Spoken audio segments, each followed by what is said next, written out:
അന്നേ ദിവസം രാവിലെ ഉറക്കമുണർന്നെഴുന്നേറ്റ പെൺകുട്ടി തന്റെ കാൽവിരലുകൾ പരസ്പരം ഒട്ടിപ്പിടിച്ചിരിക്കുന്നതായി കാണുന്നു.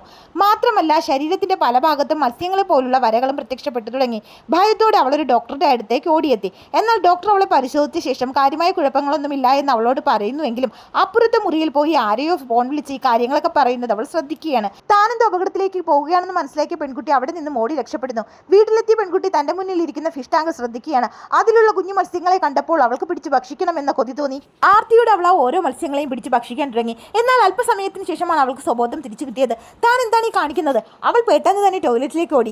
ഇത് തെറ്റാണെന്ന് മനസ്സിലാക്കിയ പെൺകുട്ടി പെട്ടെന്ന് തന്നെ താൻ കഴിച്ച ഭക്ഷണമെല്ലാം പുറത്തേക്ക് കളയുവാൻ ശ്രമിച്ചു. അപ്പോഴേക്കും ഈ ശബ്ദം കേട്ട് അമ്മ അവിടേക്ക് എത്തി. അമ്മയോടൊന്നും പറയാതെ അവളെല്ലാം ഒളിപ്പിച്ചു വെക്കുകയാണ്. അല്പസമയങ്ങൾക്ക് ശേഷം അവൾക്ക് വല്ലാത്ത ദാഹം തോന്നി. എന്നാൽ അവൾക്ക് സാധാരണ വെള്ളം കുടിക്കാൻ തോന്നുന്നില്ല. പെട്ടെന്ന് തന്നെ അവിടെ ഇരുന്ന ഉപ്പ് പാക്കറ്റ് എടുത്ത് വെള്ളത്തിലിട്ട് അവൾ അത് മുഴുവൻ കുടിക്കുകയാണ്. അല്പസമയം കഴിഞ്ഞപ്പോഴേക്കും അവൾക്ക് മനസ്സിലായി തന്റെ ഗന്ധം ശ്വസിച്ച് പൂച്ചകൾ തന്റെ പിന്നാലെ പായുന്നുണ്ടെന്ന്.